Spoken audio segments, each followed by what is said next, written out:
Bonsoir mon ami. Ismaël et moi, Claudine, sommes heureux que tu aies honoré notre rendez-vous de ce soir et que tu sois prêt à venir avec nous pour sonder la parole de Dieu. Prions ensemble. Notre Père qui est dans les cieux, nous venons encore à toi ce soir. Merci de nous accueillir dans ta maison, au pied de ton trône, et merci de nous enseigner tes voies. Au nom de Jésus. Amen. Le texte de ce soir se trouve dans Juges 4, les versets 4 à 7. Dans ce temps-là, Déborah, prophétesse, femme de Lapidote, était juge en Israël. Elle siégeait sous le palmier de Déborah, entre Rama et Béthel, dans la montagne d'Éphraïm. Et les enfants d'Israël montaient vers elle pour être jugés. Elle envoya appeler Barak, fils d'Abinoam, de Kédesh-Nephtali, et elle lui dit: N'est-ce pas l'ordre qu'a donné l'Éternel, le Dieu d'Israël? Va, dirige-toi sur le mont Tabor, et prends avec toi 10 000 hommes, des enfants de Nephtali et des enfants de Zabulon. J'attirerai vers toi, au torrent de Kison, Sisra, chef de l'armée de Jabin, avec ses chars et ses troupes, et je le livrerai entre tes mains. Ce soir, nous continuons avec l'expérience des enfants d'Israël, qui, rappelle-toi, avaient désobéi et qui, maintenant, dans le feu de l'épreuve, avaient décidé de crier à l'Éternel. Ce fut un bon choix de rechercher l'aide de Dieu et de ne pas se tourner vers une autre issue de secours. Dieu, à cette époque-là, suscita une femme. Cette femme devint la prochaine juge d'Israël. Son tribunal se trouvait sous un palmier que l'on avait baptisé du nom de la prophétesse, le palmier de Déborah. C'est elle qui instruisait le peuple sur la voie à suivre et sur les ordres de Dieu. Déborah, en fait, était comme un rayon de soleil, comme une lueur d'espoir au milieu de la tempête. Elle donnait la direction, elle indiquait le chemin à suivre pour sortir de ce gouffre sans fond. Un jour, l'Éternel l'invita à appeler Barak. Elle avait un message pour lui. Elle lui demanda de prendre la tête de 10 000 hommes parmi les tribus de Nephtali et de Zabulon et d'aller au combat au torrent de Kison sur le mont Tabor en l'assurant que Dieu lui donnerait la victoire sur la totalité de l'armée ennemie. Tu vois, mon ami, la manière de procéder de Dieu? Ce n'était sans doute pas la première fois que le peuple avait essayé de faire face à leurs ennemis en rassemblant leurs forces contre eux. Mais au début du chapitre, rappelle-toi que la Bible nous a décrit l'armée de Sisra comme une armée puissante, lourdement équipée, 900 chars de fer et d'une cruauté sans borne. Jusqu'ici, Israël n'avait pas fait le poids. Il fallait aujourd'hui que les enfants rebelles apprennent la leçon qu'avait appris leur père, que ce soit dans la ville d'Aï, dans la ville de Jéricho, avec le chef Josué. Ils devaient apprendre que la victoire ne réside ni dans la force du cavalier, ni dans la vigueur du cheval, mais que la victoire appartient à l'Éternel. Barak devait se lever, avancer, en comptant non sur ses forces, mais sur l'Éternel, pour remporter une bataille que jusqu'ici il avait perdue. De même pour toi, mon ami, il y a peut-être des aspects de ta vie qui t'échappent aujourd'hui, des combats desquels tu es toujours sorti vaincu, humilié et affaibli. Il est temps aujourd'hui de te lever et de les réaffronter, mais cette fois-ci en plaçant l'Éternel en tête. Prie Dieu à ce sujet. Demande-lui comment il souhaite que tu te lèves, sur quelle montagne, c'est-à-dire dans quelles circonstances il veut que tu ailles chercher ta victoire. Je t'invite à écouter les paroles de ce chant que nous t'interpréterons ce soir, Ismaël et moi. Il s'intitule « Redites-moi l'histoire ».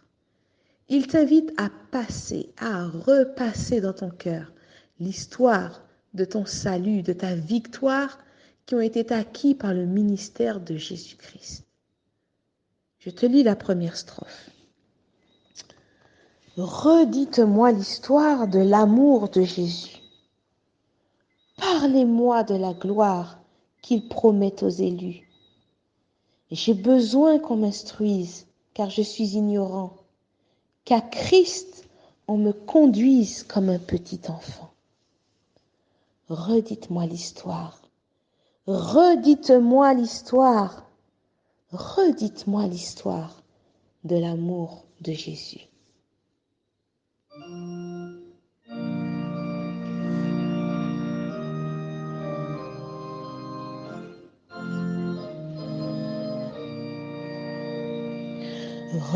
Redites-moi l'histoire de l'amour de Jésus.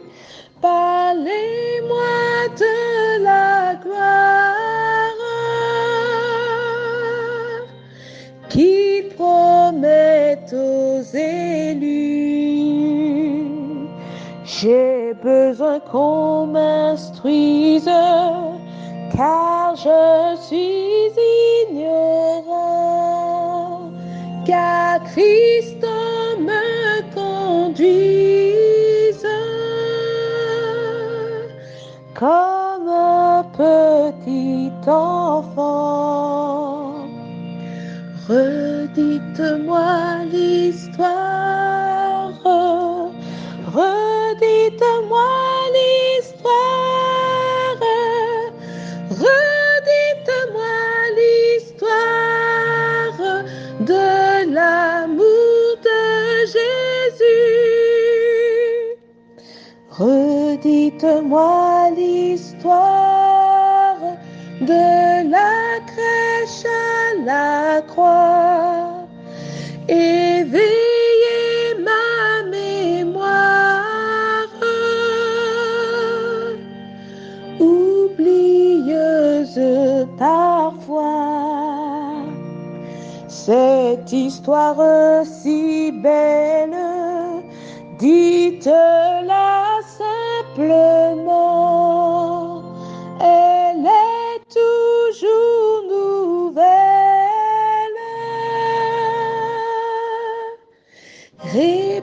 Répétez-la souvent. Redites-moi l'histoire. Redites-moi l'histoire. Redites-moi l'histoire de l'amour de Jésus. Redites-moi l'histoire de mon divin Sauveur. C'est lui dont la victoire a franchi le pécheur. Ce glorieux message, oh, redites-le-moi lorsque je perds courage, lorsque faiblit ma foi. Redites-moi l'histoire.